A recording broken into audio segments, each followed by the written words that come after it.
মুসলিম তার নয়নমণি, হিন্দু তাহার প্রাণ। এই যে একটা শব্দ এবং এই যে দুটো লাইন, এই দুটো লাইনের মাধ্যমে বিদ্রোহী কবি নজরুল ইসলাম তিনি জাতিকে জানিয়েছিলেন যে ধর্ম বর্ণ নির্বিশেষে সবাই সমান এবং সবাইকে দেখতে হবে, সবার পাশে থাকতে হবে, সুখ দুঃখে সবার পাশে থাকতে হবে, দেখতে হবে।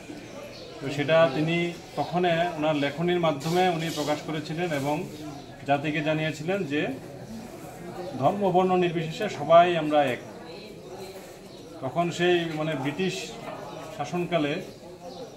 ওনার লেখনীর মাধ্যমে যেভাবে সবাইকে একত্রিত করার যে প্রয়াস নিয়েছিলেন সেটা অবশ্যই প্রশংসার দাবি রাখে এবং উনি সরাসরি আমাদের যে স্বাধীনতা সংগ্রামে অংশগ্রহণ না করলেও ওনার লেখনীর মাধ্যমে তৎকালীন যদিও অনেক কবি, সেই সময়কার অনেক কবি লেখনীর মাধ্যমে মানুষকে জাগরিত করার চেষ্টা করেছিল দেশকে স্বাধীন করার ক্ষেত্রে। সেই ক্ষেত্রে উনিও ঠিক একই ভূমিকা নিয়েছিলেন এবং ওনার এই ভূমিকার ফলেই উনি যদিও একটা সময় ব্রিটিশ ইন্ডিয়ান আর্মি তৎকালীন সময়ে সেখানে যোগদান করেছিলেন সম্ভবত 1917 সালে, কিন্তু পরবর্তী সময়ে কিন্তু উনি সেই ব্রিটিশ ইন্ডিয়ান আর্মি ছেড়ে উনি ব্রিটিশের এগেনস্টেই ইংরেজদের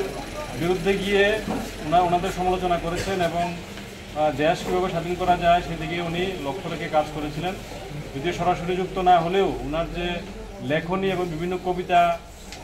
আবৃত্তিগুলো